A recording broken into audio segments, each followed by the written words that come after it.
हाँ जी, तो आगे स्टार्ट करते हैं। अच्छा, ब्रेक से पहले एक चीज और मैं बतानी भूल गया आपको। एक चीज और क्या बतानी थी मुझे, वो ये थी कि हमारी जो अमेंडमेंट्स है वो कहां तक की एप्लीकेबल है, क्योंकि आपको पता है टैक्स एक ऐसा सब्जेक्ट है जो अमेंड होता रहता है, इनकम टैक्स भी अमेंड होता रहता है, जीएसटी भी अमेंड होता रहता है। तो हमें कहां तक की अमेंडमेंट्स करनी है। अब हमारे यहाँ पर जितने भी हम स्टूडेंट्स बैठे हैं वो मेनली कहां के बैठे हैं, नवंबर 2021 के।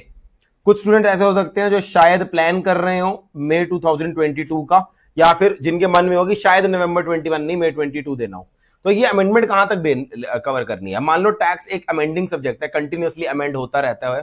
हम ये तो कह नहीं सकते कि नवंबर में आपके एग्जाम है तो 31 अक्टूबर वाले दिन तक की अमेंडमेंट देख लो, नहीं तो फिर तो आप रोज रोज ही अमेंडमेंट करोगे। तो हमारे इंस्टीट्यूट ने as a matter of policy एक कट ऑफ डेट बना रखी है। उस डेट तक जहां तक जितनी भी अमेंडमेंट्स आती हैं वो पूछता है वो एग्जाम के अंदर। नवंबर अटेम्प्ट के लिए जो कट ऑफ डेट होती है ना, वो उस नवंबर से पहले आने वाली 30 अप्रैल होती है। तो नवंबर 21 अगर हम देख रहे हैं, हमारे लिए अमेंडमेंट कहां तक की एप्लीकेबल है, 30 अप्रैल 2021। यानी हो सकता है ऐसी कुछ और अमेंडमेंट्स हो जो अभी इन दिनों आएंगी, वो भी क्या हो जाएंगी, अप्लाई हो जाएंगी। तो सर हमारा सिलेबस तो कभी भी फुल्ली अपडेटेड नहीं होता होगा, कभी हो ही नहीं सकता। टैक्स के पेपर में बात ऐसी है, कभी भी फुल्ली अपडेटेड हम पढ़ ही नहीं सकते, क्योंकि अगर हम 30 अप्रैल तक की वेट करते रहे, कोई भी स्टूडेंट, आपकी बात नहीं, अगर 30 अप्रैल तक की वेट करता रहे और वो 1 मई को तैयारी शुरू करे कि हम मैं तो अपडेटेड पढ़ूंगा, अपडेशंस कंपाइल करने में इंस्टीट्यूट हो या जो भी टीचर हो उसको भी टाइम लगेगा। तो अगर आप मई जून से करोगे तैयारी कभी होएगी नहीं। तो टैक्स की हमेशा तैयारी कैसे होती है, आपको टू दैट एक्सटेंट जो अपडेशंस हैं वो साथ साथ मिलती हैं, और उसके बाद आपको बाद में हो सकता है कुछ अमेंडमेंट्स कवर करनी हो। तो हो सकता है मेरे लेक्चर्स के बाद आपको लास्ट में क्या देना पड़ा, मुझे एक अमेंडमेंट लेक्चर दूंगा, 1 या 2 अमेंडमेंट लेक्चर आएंगे, उसमें वो अमेंडमेंट्स कवर अप हो जाएंगी जो हम अपनी क्लास में कवर अप नहीं कर पाए क्योंकि वो 30 अप्रैल तक आई। ठीक है, अब ये चीज मैं आपको बता दूं, जो अमेंडमेंट्स आएंगी भी सही, उससे डरने वाली बात नहीं है, क्योंकि 99.5% सिलेबस आपका सेम होता है। अगर अमेंडमेंट आती भी है 6 महीने के अंदर, 2 महीने 4 महीने के अंदर, तो वो 0.5% होती है। तो अमेंडमेंट आने से कोई बहुत बड़ी चीज नहीं हो जाएगी। अमेंडमेंट आएगी तो वो बिल्कुल माइन्यूट होएगी। अगर किसी सेक्शन में लिमिट मान लो 15 जा रहा है, वो 15 की जगह 25 हो गई, या हद से हद कोई नया सेक्शन इंट्रोड्यूस हो गया। इतने सारे सेक्शन पढ़ेंगे, एक सेक्शन नया इंट्रोड्यूस हो भी गया तो क्या दिक्कत है। तो डरने वाली बात नहीं है, टैक्स ऐसे ही पढ़ा जाता है। अगली चीज मैं आपको बताऊं, जो बच्चे जिन्होंने अभी नवंबर, जो स्टूडेंट जो अभी मई 21 के अंदर एग्जाम देंगे, उसके लिए कट ऑफ डेट कितनी है, 31 अक्टूबर 2020। और जो मई 22 में देंगे उसके लिए कट ऑफ डेट कितनी है, 31 अक्टूबर 2021। ये डेट्स हैं जहां तक की अमेंडमेंट्स कवर करनी है। तो मुझे बताओ, मई 21 और नवंबर 21, क्या इन बच्चों का सिलेबस एग्जैक्टली सेम हो सकता है? नहीं। मई 21 वालों को सिर्फ वहां तक की अमेंडमेंट्स कवर करनी है जो 31 अक्टूबर 20 तक की हुई है। वो तो आज की डेट में उनको पता है उनका सिलेबस कौन सा है, that syllabus has been predefined, क्योंकि अमेंडमेंट्स आ गई हैं। नवंबर वालों का अभी सिलेबस नहीं है। तो सर हमारी इंस्टीट्यूट की वेबसाइट पे जो बुक्स हैं वो कहां तक की अपडेटेड है? इंस्टीट्यूट की वेबसाइट पे आपको यहीं तक की बुक्स अपडेटेड मिलेंगी। नवंबर 21 की बुक्स इंस्टीट्यूट भी नहीं दे सकता। क्यों नहीं दे सकता? इंस्टीट्यूट को सपना थोड़ा आएगा कि अगले 2 महीने में क्या अमेंडमेंट होने वाली है। तो इंस्टीट्यूट भी क्या करता है, अपनी बुक्स रिलीज कर देता है। मई 21 वाली वो कहता है नवंबर 21 के लिए बुक्स रिलीज कर दी, वही सेम टू सेम। हां, जो एक्स्ट्रा अमेंडमेंट आएंगी ना नवंबर के लिए, उसके लिए इंस्टीट्यूट लाता है स्टैट्यूटरी अपडेट। स्टैट्यूटरी अपडेट बोल देता है या इसे सप्लीमेंट पेपर बोल देता है। सप्लीमेंट बुकलेट निकालता है जिसमें वो सिर्फ क्या करता है, उन 6 महीने की अमेंडमेंट्स कवर करके देगा जो वो अपने स्टडी मटेरियल में कवर नहीं कर पाया, क्योंकि उसका स्टडी मटेरियल किसके लिए था, मई 21 के लिए। नवंबर 21 के लिए तो इंस्टीट्यूट का भी मटेरियल नहीं आया। सर ये सप्लीमेंट पेपर कब आता है? ये आता है somewhere in the month of अगस्त या सितंबर। यानी कोई बच्चा अगर इंस्टीट्यूट पे रिलाई करके बैठा रहे तो पहले वो पुराना मई 21 तक का लॉ पढ़ेगा, मई 21 के लिए एप्लीकेबल, उसके बाद अगस्त के महीने में उसको अमेंडमेंट्स पढ़ा दी जाएंगी। इस तरह से इंस्टीट्यूट मैनेज करता है। अब आप हमारी क्लासेस में आ रहे हो तो अब मैं बताता हूं हम कैसे अमेंडमेंट्स कवर करेंगे। जैसे अभी मेरा अर्ली बैच में जीएसटी का लेक्चर हुए, जीएसटी की इंस्टीट्यूट की वेबसाइट पे जो बुक है वो तो 31 अक्टूबर तक की अपडेटेड है, मगर मैंने जो अपने अर्ली बैच में बुक पढ़ाई, क्योंकि वो बैच फर्स्ट मतलब दिसंबर एंड में स्टार्ट हुआ था, उसकी बुक मैंने फर्स्ट वीक ऑफ जनवरी में दी थी। तो मैंने जो जीएसटी की अमेंडमेंट्स कवर कर ली वो 1 जनवरी 2021 तक की कवर कर ली।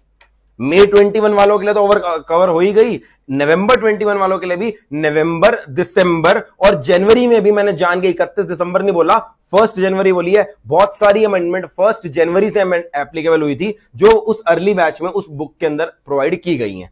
ठीक है, अब जीएसटी के अंदर जनवरी टू अप्रैल हो सकता है और अमेंडमेंट्स आएंगी, वो अमेंडमेंट आएंगी 3, 4 जो भी आएंगी वो अलग से क्या कर दी जाएंगी, अमेंडमेंट लेक्चर में प्रोवाइड कर दी जाएंगी। बट हुआ क्या, इंस्टीट्यूट ने जो नवंबर दिसंबर के अंदर अमेंडमेंट आई वो नहीं बताई। इंस्टीट्यूट कह रहा है पुरानी पढ़ो, हमने वो अपनी क्लास में साथ साथ कवर कर ली, ताकि पुराना पढ़ के फिर नया पढ़ने से अच्छा अगर कुछ नया मेजर अमेंडमेंट है हम नया ही पढ़ लेते हैं। इनकम टैक्स में भी जो अमेंडमेंट्स हैं, जो बुक आपको है वो 31 अक्टूबर तक की अपडेटेड इंस्टीट्यूट दे रहा है, मगर हमारी बुक जो होगी वो फुल्ली अपडेटेड होगी। वैसे अभी इनकम टैक्स जब पढ़ना शुरू करेंगे, अभी जस्ट थोड़ी देर बाद ही आपको पता लग जाएगा, इनकम टैक्स में मई 21 और नवंबर 21 के बच्चों के सिलेबस में ज्यादा फर्क नहीं होता, ऑलमोस्ट सेम होता है। सर क्या 6 महीने में इनकम टैक्स में अमेंडमेंट नहीं आई होंगी? नहीं आई होंगी।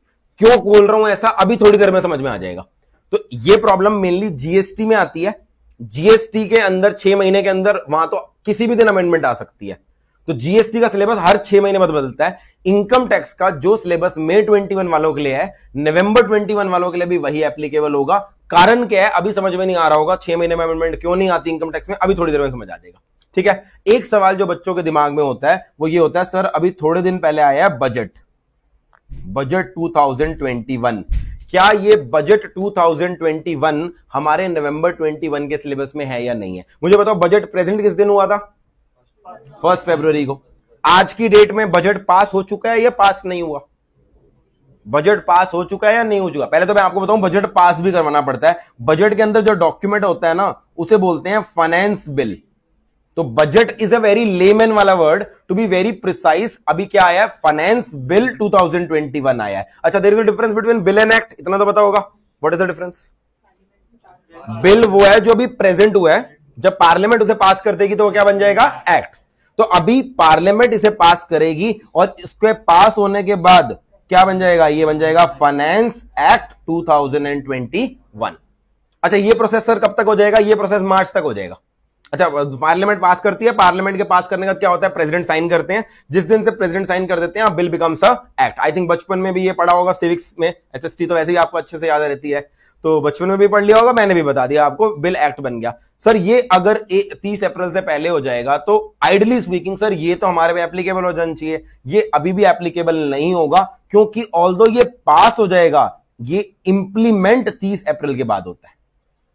पास करना अलग चीज है, उसको इंप्लीमेंट करना, उसको इफेक्टिव करना अलग चीज होती है। वो हम पढ़ेंगे कैसे इफेक्टिव किया जाता है। तो बजट 2021 में जितनी भी अमेंडमेंट्स आई हैं, चाहे वो इनकम टैक्स की हो, चाहे वो जीएसटी की हो, थोड़े दिन पहले मैंने जब बजट आया था इंस्टाग्राम पे डाली भी थी, टेलीग्राम पे डाली भी थी, वो सिर्फ नॉलेज पर्पस के लिए डाली थी, वो आप पे एप्लीकेबल नहीं होगी। क्योंकि अभी की पहली क्लास में आपको बताऊं, मैं सिंपल भाषा में बोलूं, वो बजट वाली अमेंडमेंट्स 30 अप्रैल तक इंप्लीमेंट नहीं होगी। इसीलिए हमारे पे कहां तक का बजट अप्लाई करेगा? फाइनेंस एक्ट 2020, जो कि लास्ट ईयर आया था और लास्ट ईयर पास हो गया था, कोविड से पहले पास हो गया था।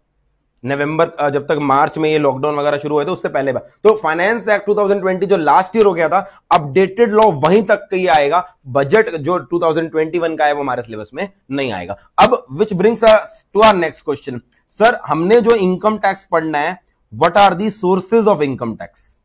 पहले तो इनकम टैक्स में हम डिटेल में जाएं, इनकम कंप्यूट करनी सीखें, इनकम टैक्स कंप्यूट करना सीखें। पहले तो हमें यह बताओ आज की क्लास में कि ये इनकम टैक्स आता कहां से है। हमें इनकम टैक्स अगर पढ़ना है, व्हाट इज द सोर्स? क्योंकि मैंने ब्रेक से पहले आपको बोला, everything that we study here has to be backed by a law. So where is the law? सबसे पहली चीज, हर चीज का, हर लॉ का इंडिया में मेन सोर्स कहां से आता है?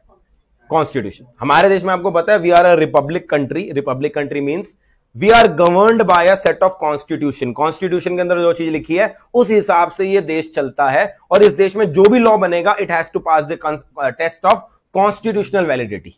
जैसे आप सिंपल भाषा में समझो, कोई भी रिवर होती है, उस रिवर का एक स्टार्टिंग पॉइंट होता है। गंगा का स्टार्टिंग पॉइंट गंगोत्री है, यमुना का पॉइंट यमुनोत्री है। वैसी अगर मैं बोलूं, हर लॉ का जो स्टार्टिंग पॉइंट है वो क्या है? कॉन्स्टिट्यूशन है। तो हम बात करते हैं बिल्कुल स्क्रैच से। इनकम टैक्स एक्ट में भी आने से पहले हम ये देखते हैं इनकम टैक्स एक्ट बनाने की पावर कहां से आई? वो आई कॉन्स्टिट्यूशन से आई। ठीक है जी। अच्छा मेरे को एक चीज बताओ, कोई भी लॉ अगर पार्लियामेंट ने पास कर दिया या स्टेट का लॉ था, स्टेट लेजिस्लेचर ने पास कर दिया, वो जो लॉ पास हुआ अगर वो कॉन्स्टिट्यूशन से कॉन्ट्राडिक्टरी है तो उस लॉ का क्या होगा? क्या हो जाएगा? वॉइड। वॉइड का मतलब सबको पता है, इसके लिए एक वर्ड यूज होता है अल्ट्रा वायर्स। सुना है ये वर्ड कभी? अल्ट्रा वायर्स मतलब आपने पावर को क्या कर लिया? एक्सीड कर दिया। So no law in our country can be ultra vires the constitution. जो पावर कॉन्स्टिट्यूशन ने दिया है वही फॉलो कर सकता है। अल्ट्रा वायर्स का कॉन्सेप्ट ना सिंपल तरीके से समझते हैं। मान लो अभी ब्रेक हुई, ब्रेक के अंदर मैं बाहर गया, अभी मैं क्लासरूम में बैठा हूं, मैं लॉ बनाने वाला हूं। मान लो 1 मिनट, क्लासरूम में आ रही तो लॉ भी अपना चलेगा, ठीक है? तो मैं लॉ बनाने वाला था, जो भी क्लासरूम में डिसीजन लेना है, क्लास कब खत्म करनी है, ब्रेक कब लेनी है, वो मेरे हाथ में था। जैसे ही मैं बाहर गया, मैंने कहा यार ऐसा ना हो बच्चे अभी नए नए हैं, सारे शोर हल्ला गुल्ला करें, एक दूसरे का सर्वर फोड़ दें, लड़ाई वड़ाई कर दें। तो मैंने किसी एक बच्चे को अपॉइंट कर लिया। मैंने कहा जब मैं जाऊंगा मेरी एब्सेंस में ध्यान रखियो, और अगर कोई शैतानी करी तो देख लियो उसे। ठीक है, मैं बोल के चला गया। वापस आया, मैं जिसको मैं बोल के गया था उसकी लड़ाई हो रही है किसी के साथ। मैं किसी का नाम नहीं लेता, मैंने कहा सेंटी हो जाएंगे, चलो इसका ले लेते हैं, ये पुराना है ना अपना, है ना। तो इसको मैं बोल के गया, क्या नाम है तुम्हारा? अर्जुन। अर्जुन को मैं बोल के गया कि जब भी मैं जैसे ही बाहर जा रहा हूं, पीछे से क्लास में अगर कोई शैतानी करे तो देख लियो। वापस आया, अर्जुन लड़ रहा है किसी से। मैंने बोला कि लड़की हो रहे हो? वो बच्चा जो इससे लड़ रहा है वो कह रहा है सर इसने थप्पड़ मार दिया मेरे को। मैंने कहा थप्पड़ क्यों मार दिया? उसने कहा सर शैतानी कर रहा था। आपने कहा था जो शैतानी करे तो देख लियो। मैंने देख लिया। मुझे बताओ, वो जमाने तो चले गए जब टीचर थप्पड़ मारा करते थे, डंडे मारा। हमने तो बचपन में स्कूल में खाए। अब क्या टीचर थप्पड़ मारने वाले रह गए या नहीं? मैं कहां से थप्पड़ मार? मैंने कहा मैं खुद थप्पड़ नहीं मार सकता किसी को, तूने कैसे मार दिया?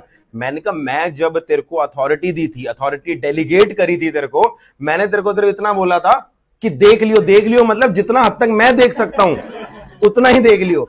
अगर एक चीज मैं नहीं कर सकता तू कैसे कर सकता है? So your act of slapping someone is ultra vires. यानी पहले उसको डांटू जो जिसने शैतानी करी, उसको छोड़, पहले तो तेरे को डांट लगानी पड़ेगी, क्योंकि तूने जो काम किया वो क्या है? अल्ट्रा वायर्स योर पावर्स है। Same goes with constitution and act.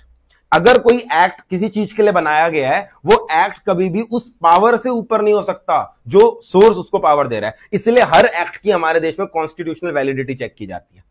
अभी मान लो अलग अलग तरह के टैक्सेशन नहीं, कोई और एक्ट भी आया है। Last year citizenship amendment bill आया, उसकी कॉन्स्टिट्यूशनल वैलिडिटी को चैलेंज किया गया। फिर उसके अलावा मान लो राइट टू इंफॉर्मेशन एक्ट के अंदर अमेंडमेंट की गई, उसकी कॉन्स्टिट्यूशनल वैलिडिटी को चैलेंज किया गया। अलग अलग अभी फार्म बिल्स के ऊपर डिस्प्यूट चल रहा है, इसकी कॉन्स्टिट्यूशनल वैलिडिटी को भी। हर एक्ट को हमारे देश में कॉन्स्टिट्यूशनल वैलिडिटी का टेस्ट पास करना पड़ता है। और अगर कोई एक्ट कॉन्स्टिट्यूशनल वैलिडिटी का टेस्ट पास नहीं करता, वो एक्ट क्या बन जाता है? Ultra wires. तो हमारे इनकम टैक्स का सोर्स कहां से आ रहा है, पहले तो ये समझते हैं। सर हम कॉन्स्टिट्यूशन पढ़ने वाले हैं? यस, अब हम कॉन्स्टिट्यूशन पढ़ने वाले हैं। अच्छा, अभी तक आप सोचते हो कॉन्स्टिट्यूशन तो कोई बहुत अलग ही हाइपर टेक्निकल चीज होती होगी जो हम छोटे बच्चों के समझ में थोड़ा आता होगा। लिखा तो कॉन्स्टिट्यूशन में किसमें है? इंग्लिश में लिखा है। तो जैसे आपके एक्ट में सेक्शंस होते हैं, कॉन्स्टिट्यूशन में क्या होते हैं? आर्टिकल्स होते हैं। एक बार अपने नोट्स में देखो, लेट्स प्रोसीड। आज पहले एक आर्टिकल पढ़ते हैं कॉन्स्टिट्यूशन वैलिडिटी का, आर्टिकल 265। ध्यान से देखो ये क्या बोल रहा है। टैक्सेशन पर्पस के लिए हमारी कहानी शुरू ही कहां से होगी? आर्टिकल 265 से होगी। आर्टिकल 265 क्या बोल रहा है? No tax shall be levied or collected except with the authority of law. क्या बोल रही है लाइन? क्या ये लाइन ये बोलती है कि टैक्स लगाया ही नहीं जा सकता? ये लाइन क्या बोल रही है? No tax shall be levied or collected except with the authority of law. इसका मतलब आया आप इस देश में कोई भी टैक्स नहीं लगा सकते जब तक उसकी अथॉरिटी किसी लॉ में। यानी इनकम टैक्स लगाना है तो there has to be income tax act. GST लगाना है तो there has to be GST act. जो पुराना जमाना होता था जहां पे राजा कुछ भी बोल देता था और वो लॉ बन जाता था, वो जमाना ये नहीं है अब। इसके अंदर बेस्ट वो बाहुबली मूवी देखी है ना आपने? बाहुबली पार्ट 2 के अंदर लास्ट जहां पे मूवी खत्म होती है, लास्ट डायलॉग क्या है बाहुबली का? वो चौड़ में बोलता है मेरा वचन ही मेरा शासन है। हमारे देश में ऐसा चलता है? हमारे देश में जो वचन होता है वो शासन बन जाता है? नहीं। जैसे आपने वो लगान मूवी देखी होगी, लगान मूवी बड़ा कितना रिडिकुलस सा कॉन्सेप्ट दिखाया है उसके अंदर। मुझे नहीं पता ब्रिटिशर्स के जमाने में ऐसा होता था या नहीं, बट जहां तक मुझे पता है ब्रिटिशर्स भी उसी लॉज एंड रेगुलेशंस के हिसाब से चलते थे जैसे आज की डेट में हमारे देश में लॉ है। उसमें लगान मूवी में दिखाया गया, देखी हुई है लगान मूवी? मैं इसलिए पूछ लेता हूँ, मेरे जमाने की मूवी है ना सारी, तुमने पता ना देखी हो ना। तो उसमें क्या था, आमिर खान ने वो जो फिरंगी था उससे शर्त लगाई, क्रिकेट मैच खेलते हैं, क्रिकेट मैच जीत गया, तो लगान माफ, लगान is as good as tax. और अगर हार गए तो 2 गुना लगान देना पड़ेगा। उससे कोई पूछे 2 गुना लगान देना पड़ेगा या लगान माफ करना पड़ेगा, ये पावर कहां से आ रही है? वो कह रहा है मेरा वचन ही मेरा शासन है। ऐसा होता है आपके यहां पर। क्या हो सकता है? मान लो पास में इंडिया गेट है, आप इंडिया गेट पे एक दिन घूम रहे हो, सवेरे सवेरे आपको घूमते घूमते एक पर्सन दिखा, आपने कहा जान पहचान सा लग रहा है यार, देखा दिखाया लग रहा है, पास जाके देखा नरेंद्र मोदी था। आपने कहा मोदी जी क्या बात है, आप यहां घूम रहे हो? कह रहे हो और कहां घूमू, यही तो है मेरा घर। तो आपने कहा अच्छा ऐसा करते हैं, मोदी जी रेस लगाते हैं, जो जीतेगा, अगर मैं जीत गया मेरा लगान माफ, और अगर आप जीत गए तो 2 गुना लगान दे दूंगा। अभी अभी लगान मूवी देख के आऊं। हो सकता है आज की डेट में? नहीं। हमारे देश में whether it is prime minister, whether it is president or anyone else, ये आर्टिकल कहता है no tax can be levied or collected except with the authority of law. There has to be an act. वचन शासन नहीं हो सकता हमारे देश में, ये आर्टिकल मना करता है। अगली चीज, अच्छा चलो अब लॉ बनाना है। लॉ बनाने के लिए कौन लॉ बनाएगा? इनकम टैक्स एक्ट को लगाने के लिए इनकम टैक्स एक्ट बनाना है, कौन लगाएगा? हमारे देश में सरकारें भी 3 तरह की हैं। कौन कौन सी सरकारें हैं जल्दी से बता दो। सबसे पहले कौन सी है? Central government. सेंट्रल गवर्नमेंट जिसको हम प्यार से यूनियन गवर्नमेंट बोल देते हैं। इसके बाद अगली चीज कौन सी आती है? हर स्टेट के अंदर, क्योंकि हम एक फेडरल स्ट्रक्चर में है, हमारे यहां हर स्टेट के अंदर क्या है? स्टेट गवर्नमेंट, उसके इलेक्शंस होते हैं। और थर्ड टियर ऑफ गवर्नमेंट आती है म्युनिसिपैलिटी। म्युनिसिपैलिटी बोल लो, या फिर आप म्युनिसिपल कॉर्पोरेशन बोल लो, या फिर गांव के अंदर क्या होती है? पंचायत होती है। जो एरिया आर्मी या किसी आर्म्ड फोर्सेस के अंदर होता है वहां पे कैंटोनमेंट बोर्ड होता है। जैसे आपको बताओ यहां पर आगे चले जाओ तो दिल्ली कैंट नाम का एक एरिया आता है, दिल्ली कैंटोनमेंट। तो ये सारी क्या हो जाती है? Local authority. This is third tier of the government, third tier. अब सवाल ये आया, कॉन्स्टिट्यूशन ने यदि इनकम टैक्स लगाना है तो वो इनकम टैक्स का जो एक्ट है वो सेंट्रल गवर्नमेंट पास करे, स्टेट गवर्नमेंट पास करे या म्युनिसिपैलिटी करे? ये चीज कहां लिखी होनी चाहिए? ये चीज कहां लिखी होनी चाहिए? बताना पड़ेगा। नहीं तो अगर ना बताएं तो क्या होगा? सेंट्रल गवर्नमेंट अपना इनकम टैक्स एक्ट पास कर देगी, दिल्ली अपना पास कर देगी, हरियाणा अपना पास कर देगी, कॉन्फ्लिक्ट आ जाएंगे। यानी कि कॉन्स्टिट्यूशन में हर स्टेट के बारे, हर गवर्नमेंट के बारे में पावर होती होंगी। अब अगली चीज आ जाते हैं, कॉन्स्टिट्यूशन के अंदर एक आर्टिकल है, आर्टिकल 246। आर्टिकल 246 का काम क्या है? उसने आगे 3 लिस्ट दे रखी हैं। आर्टिकल 246 में 3 लिस्ट हैं। ये 3 लिस्ट बेसिकली कॉन्स्टिट्यूशन के शेड्यूल 7 में है। शेड्यूल का काम क्या होता है? मैं पहले आपको शेड्यूल का काम बता दूं। कभी भी कोई एक्ट या कॉन्स्टिट्यूशन की बात चल रही है, कॉन्स्टिट्यूशन वो बल्कि ना हो, उसको बल्कि ना बनाने के लिए हम क्या लगा देते हैं? एनेक्स्चर लगा देते हैं। उन एनेक्स्चर को बोलते हैं शेड्यूल। जैसे कि मैं यहां पर आज की डेट में कुछ बता रहा हूं और मैंने बोला ऑल दो students who have passed foundation lectures are required to this और all those students who have passed foundation, उनकी लिस्ट मैंने क्या लगा दी? एनेक्स्चर में लगा दी, ताकि बार बार मुझे जिक्र करना पड़े तो बार बार उन 100 स्टूडेंट्स मान लो पास हुए हैं, उन 100 स्टूडेंट्स का जिक्र ना करना पड़े। तो जैसे आप एनेक्स्चर लगाते हो वैसे कॉन्स्टिट्यूशन क्या लगा लेता है? शेड्यूल। एक्ट के अंदर भी क्या हो सकता है? शेड्यूल। तो आर्टिकल 246 ने कहा हम जो मैटर्स बताएंगे हम डिस्ट्रीब्यूट कर रहे हैं, किसके ऊपर पावर सेंटर की है, किसके ऊपर पावर स्टेट की है, और ये मैटर हम अपने अंदर नहीं लिख रहे, नहीं तो अदरवाइज कॉन्स्टिट्यूशन बल्कि बन जाएगा। ये मैटर कहां लिख रहे हैं हम? शेड्यूल 7 में। शेड्यूल 7 के अंदर हम गए, वहां पे 3 लिस्ट दे रखी हैं। यूनियन लिस्ट, इसको लिस्ट 1 बोल देते हैं कई बार। अगली लिस्ट कौन सी है? State list. और थर्ड लिस्ट है कनकरेंट लिस्ट। ये चीजें तो बचपन में भी पढ़ी थी एसएसटी में। अच्छा ये बताओ मुझे, यूनियन लिस्ट में जो भी मैटर्स होंगे उस पे पावर किसकी? सेंट्रल गवर्नमेंट की मान लेते हैं एक बार के लिए। स्टेट लिस्ट में किसकी? स्टेट गवर्नमेंट की। और कंकरेंट लिस्ट में किसकी होगी? Centre as well as state. तो 1 मिनट के लिए टैक्स को भूल जाओ, अभी टैक्स की बात तो करेंगे, वैसे जनरल नॉलेज चेक करते हैं आपकी। कोई भी एक matter other than tax, tax की बात नहीं कर रही, टैक्स तो मैं बताऊंगा, आपकी नॉलेज आपको बतानी है। यूनियन लिस्ट की कोई एक मैटर बताओ आपके हिसाब से, जो आपने आसपास होते देखा हो, कोई भी ऐसा मैटर जो यूनियन लिस्ट में है जिसपे सिर्फ सेंट्रल गवर्नमेंट लॉ बना सकती है, स्टेट्स इंटरफेयर नहीं कर सकती। डिफेंस। डिफेंस वाला इश्यू आपको पता है, इंडिया का डिफेंस मिनिस्टर है क्या? दिल्ली का डिफेंस मिनिस्टर है? यूपी का डिफेंस मिनिस्टर है? नहीं। तो आपको पता है डिफेंस क्या हो गया? Exclusive domain of centre. Foreign minister, India का फॉरेन मिनिस्टर है, दिल्ली का एक्सटर्नल मिनिस्टर या फॉरेन मिनिस्टर, दिल्ली का कोई एक्सटर्नल मिनिस्टर, यूपी का कोई एक्सटर्नल मिनिस्टर नहीं। तो एक्सटर्नल अफेयर्स भी क्या हो गया? एक्सक्लूसिवली यूनियन की चीज। अच्छा अब अगली चीज बताओ, कोई एक ऐसी चीज जो एक्सक्लूसिवली स्टेट की डोमेन है? हेल्थ नहीं, हेल्थ सेंटर की भी है, स्टेट की भी है। बताओ, एक्सक्लूसिवली स्टेट की डोमेन हो जिसके ऊपर। Lottery, yes, lottery state government ही लेती है। और एग्रीकल्चर भी ना to a great extent state का मैटर है। एग्रीकल्चर भी क्या है, to a great extent state का मैटर है।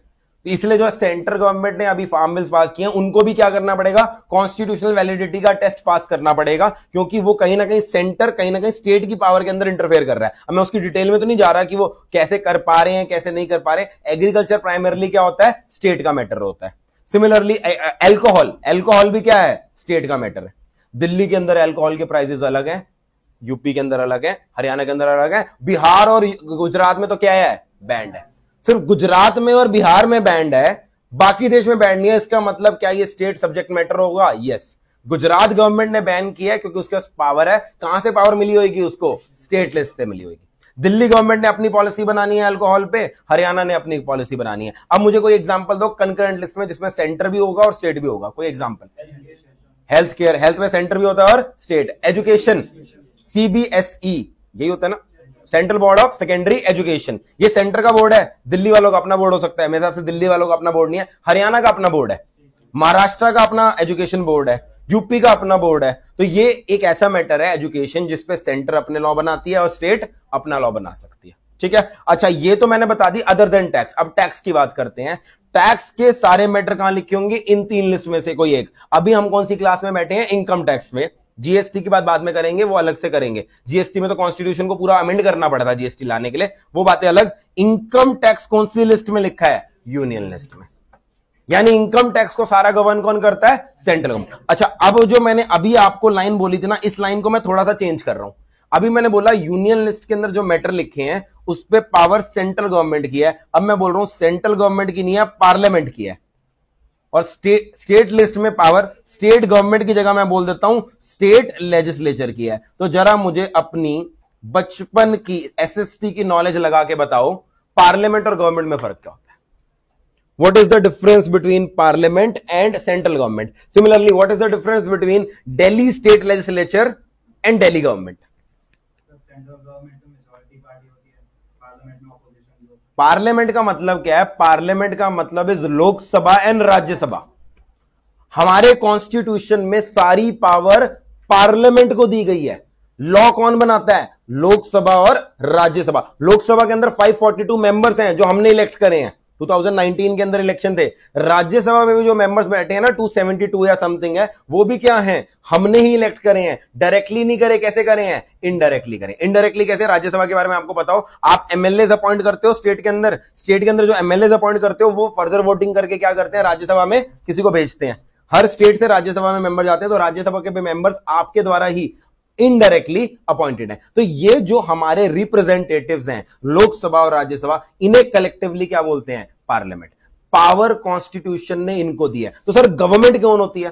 पार्लियामेंट के अंदर जिस भी पॉलिटिकल पार्टी की या अलायंस ऑफ पॉलिटिकल पार्टीज की मेजॉरिटी होती है, यानी कि 542 में से जो 50% मार्क है, 270 समथिंग, 272 होता है या जो भी है, उससे ऊपर जिस पार्टी की अलायंस की आती है वो पार्टी गवर्नमेंट बना लेती है। करंटली गवर्नमेंट है NDA government, national democratic alliance, यानी बीजेपी प्लस जो उसकी अलायंस पार्टीज है। क्योंकि उनका पार्लियामेंट में कलेक्टिव 270 से ज्यादा है, इसलिए हम बोलते हैं सेंट्रल गवर्नमेंट किसकी है? बीजेपी की। बट लॉ कौन पास कर रहा है लीगली?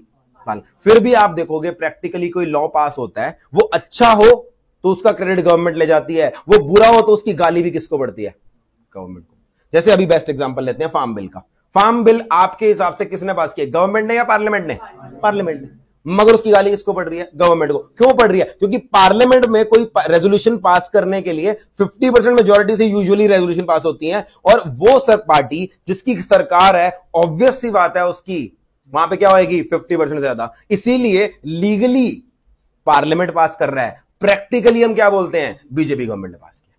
तो ये डिमार्केशन दिमाग में होनी चाहिए आपके कि लॉ कौन पास कर रहा है? पार्लियामेंट पास कर रहा है। हम पावर किसको दे रहे हैं? सारी पार्लियामेंट को। तो लीगली वर्ड आएगा पार्लियामेंट। ऑल्दो मैं अपनी क्लास में अगर बोल दूंगा income tax central government collect कर रही है, तो समझ जाना लॉ बनाएगा कौन? पार्लियामेंट बनाएगा। I am only referring to the government. अच्छा, ये गवर्नमेंट और इसमें फर्क क्या हुआ? हमारे देश में ना 3 ऑर्गन्स ऑफ द ऑर्गेनाइजेशन है। मुझे यहां पर किसी ने सारा चिट्ठा लिख भी दिया, वैभव ने सारा कुछ बता भी दिया है चैट में।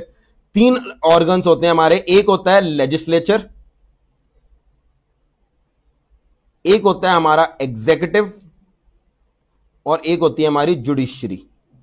तीनों का काम डिफाइंड होता है, बचपन में पढ़ाया जाता है। ये जो पार्लियामेंट हो गई या दिल्ली स्टेट लेजिस्लेचर हो गई, वो किस में आएगी? लेजिस्लेचर में। लेजिस्लेचर का काम होता है लॉ बनाना, टू मेक लॉज।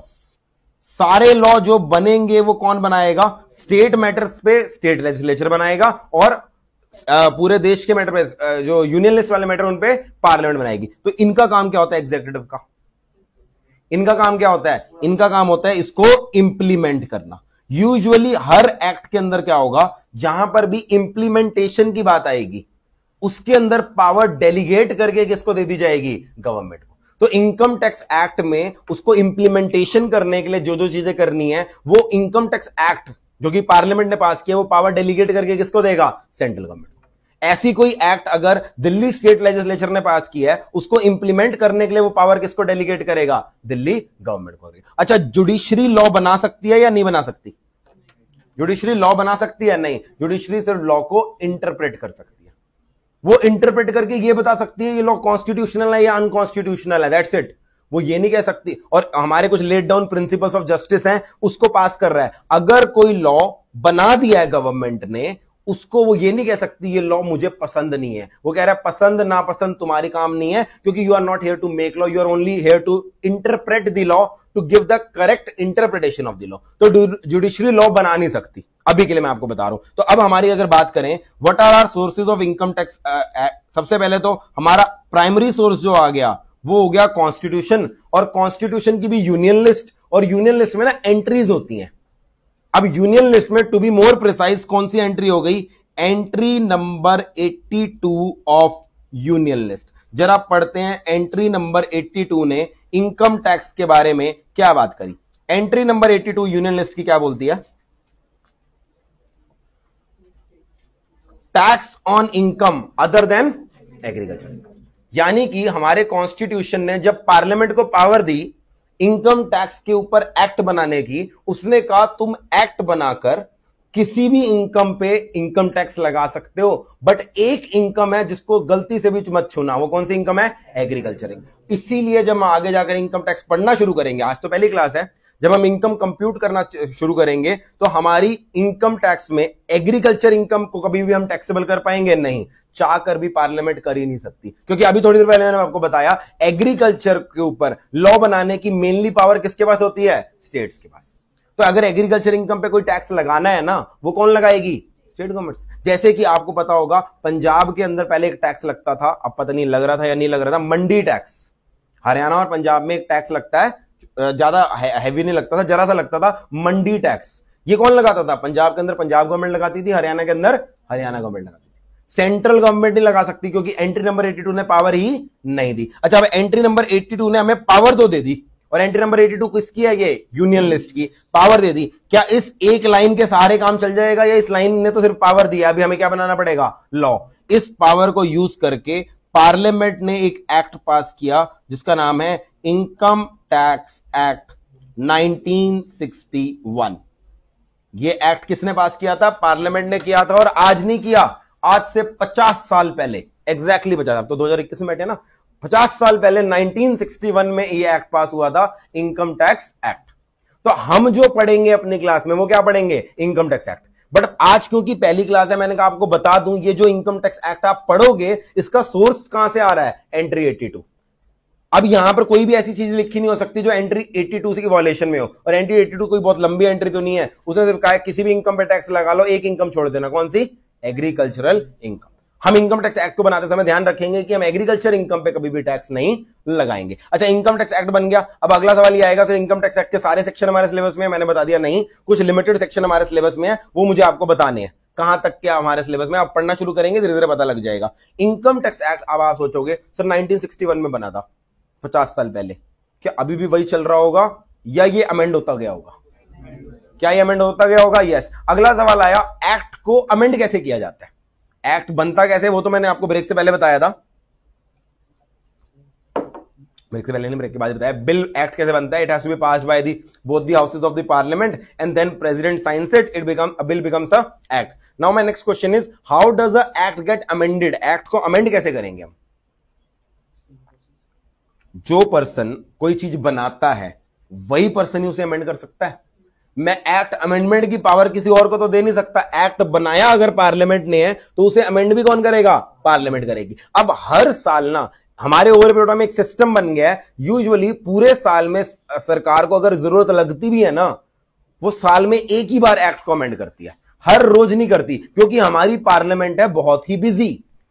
आपको पता होगा क्या हर दिन पार्लियामेंट लगती है? नहीं, पार्लियामेंट पहली बात तो साल में लगती 3 सेशन है, budget session, monsoon session, winter session, काम खत्म। 3 सेशन लगते हैं, हर समय पार्लियामेंट नहीं चलती। जैसे अभी दिसंबर में क्या पार्लियामेंट चल रही थी? नहीं, जनवरी के एंड में बजट सेशन स्टार्ट हुआ है, आज की डेट में पार्लियामेंट लग रही है। अभी ये फेब एंड तक चलेगी, मार्च तक चलेगी, पार्लियामेंट फिर बंद हो जाएगी। हमारे पार्लियामेंट वाले हैं लोग बड़े बिजी लोग, पॉलिटिशियंस, पार्लियामेंट कभी कभार बैठती है। इसीलिए पार्लियामेंट जो इनकम टैक्स एक्ट में या जो बाकी एक्ट होते हैं फाइनेंस रिलेटेड, बजट क्या कहते हैं, जीएसटी एक्ट हो गया, कंपनीज एक्ट हो गया, बैंकिंग रेगुलेशन एक्ट हो गया, सेबी एक्ट हो गया, इन सारे एक्ट में एक साथ ही अमेंडमेंट कर देती है साल में एक ही बार। और सबसे अच्छा मौका कब होगा अमेंडमेंट करने का? जब बजट आ रहा है। बजट के समय पार्लियामेंट बैठी है, फाइनेंस बिल प्रेजेंट हो ही रहा है, उसी फाइनेंस बिल के अंदर टैक्सेशन एक्ट को अमेंड करने के लिए, इनकम टैक्स को अमेंड करने के लिए जो अमेंडमेंट्स हैं वो भी साथ की साथ रख देती है गवर्नमेंट, और वो भी क्या हो जाती है? पार्लियामेंट पास कर देती है। तो हमारे देश में अब इनकम टैक्स एक्ट 1961 का है, बट ये हर साल अमेंड होता है। किससे अमेंड होता है? एनुअल फाइनेंस एक्ट से। एनुअल फाइनेंस एक्ट से ये हर बार क्या होता रहता है? अमेंड। लास्ट टाइम इसको किसने अमेंड किया था? फाइनेंस एक्ट 2020 ने। अब इसको कौन अमेंड करेगा? Finance act 2021। और अभी मैंने आपको बताया हमारे ऊपर अमेंडमेंट्स कहां तक की एप्लीकेबल हैं?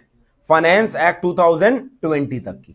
फाइनेंस एक्ट 2021 में जो अमेंडमेंट्स करी हैं वो इसी एक्ट में हुई होंगी, इसी का कोई सेक्शन रिप्लेस कर दिया होगा, इसमें कोई नया सेक्शन डाल दिया होगा इस एक्ट में, फाइनेंस एक्ट ने, बट वो इंप्लीमेंट 30 अप्रैल के बाद होंगी। इसलिए हमें पढ़ना है income tax act as amended up to finance act 2020। यहां तक पढ़ना है। इसके बाद कोई अमेंडमेंट आई है वो हमें नहीं पढ़नी। अच्छा मुझे बताओ, अब यूजुअली हमारे दिमाग में बस जाता है इनकम टैक्स अमेंड करना है, इसका मतलब हमें फाइनेंस एक्ट की वेट करनी पड़ेगी। क्या फाइनेंस एक्ट 2020 फरवरी में आया था? फरवरी 2020 में। फाइनेंस एक्ट 2021 फरवरी 2021 में आया। पूरे साल में, पिछले साल आपको पता है बहुत कुछ घटा है, कोविड ने सब कुछ हिला दिया। पिछले साल कोविड के आने के बाद क्या इनकम टैक्स एक्ट में और भी ऐसी अमेंडमेंट्स करने की जरूरत पड़ी होगी या नहीं पड़ी होगी? क्या ऐसा होगा कि इनकम टैक्स एक्ट में कोई अमेंडमेंट की जरूरत नहीं होगी? पड़ी होगी। क्या जरूरत पड़ी होगी वो बाद में डिस्कस करेंगे। बट इनकम टैक्स में आप इमेजिन कर सकते हो कोविड की वजह से, क्योंकि पूरा देश हिल गया, पूरा बिजनेस करने का तरीका हिल गया, तो इनकम टैक्स में बहुत सारी अमेंडमेंट्स करनी होंगी। अच्छा, जब कोविड चल रहा था अप्रैल में, मई के अंदर, जून के अंदर लॉकडाउन चल रहा था, कोविड तो अभी भी चल रहा है, वो अलग बात है, आप सबके मास्क उतर गए धीरे धीरे। अप्रैल में, जून के अंदर जब कोविड पूरा पीक पे था, लॉकडाउन चल रहा था, उस समय सरकार कहती मेरा मन तो बहुत है इनकम टैक्स को अमेंड करने का, बट क्या करें, बजट 2021 में आएगा, बजट तक की वेट कर लो। अगर ऐसा सरकार बोलती तो क्या हम सरकार को छोड़ते? नहीं, लोग लॉकडाउन छोड़ के ना इकट्ठा हो जाते हैं पार्लियामेंट के बाहर कि एक्ट पास करो, इनकम टैक्स एक्ट। तो क्या, अगला टू रिफ्रेज माय क्वेश्चन, क्या इनकम टैक्स एक्ट को अमेंड करने का इकलौता तरीका फाइनेंस एक्ट ही है, या बीच में भी पार्लियामेंट कुछ और कर सकती है? कर सकती है अगर वो चाहे। ये तो मैंने सिर्फ बोला, मैंने कहा पार्लियामेंट ने इनकम टैक्स एक्ट बनाया, पार्लियामेंट बेशक जब मर्जी उसे अमेंड कर दे, वो मर्जी है उसकी। ये over a period of time एक कस्टम बन गया है, over a period of time एक तरीका बन गया है दैट बजट सेशन के अंदर फाइनेंस एक्ट के थ्रू अमेंडमेंट्स आती हैं। बट अगर बीच में सरकार को लगे हमें कोई अमेंडमेंट लानी है तो सरकार अलग से एक एक्ट पास कर देती है। जैसे कि नॉलेज के लिए बताऊं, 2020 के अंदर टैक्सेशन अमेंडमेंट एक्ट पास हुआ था।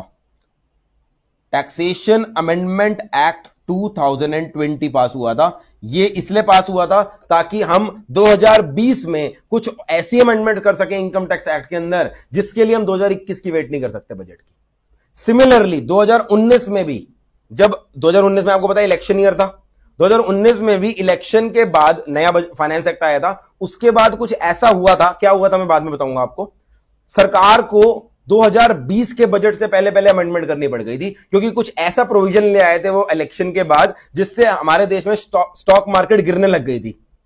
सारे FIIs जो थे वो पैसा विड्रॉ करने लग गए थे, उनको रोकने के लिए कि भाई बाद में जो हमारे स्टॉक मार्केट गिर जाएगी, उनको रोकने के लिए एक अमेंडमेंट लाई गई थी और उसके लिए फाइनेंस एक्ट 2020 की वेट नहीं की गई थी, तब लाया गया था टैक्सेशन अमेंडमेंट एक्ट 2019। अब बच्चे ऐसे देख रहे हैं सर ये सब हो रहा था देश में, हम कहां थे? आप कार्टून नेटवर्क देख रहे थे, और कार्टून नेटवर्क अनफॉर्चुनेटली न्यूज नहीं दिखा रहा था, इनफैक्ट न्यूज चैनल भी न्यूज नहीं दिखा रहे होते आजकल, तो आपको पता लग ये सारा कुछ घट रहा और आपको पता लगे, आपका कोई मीडियम ही नहीं था पता करने का।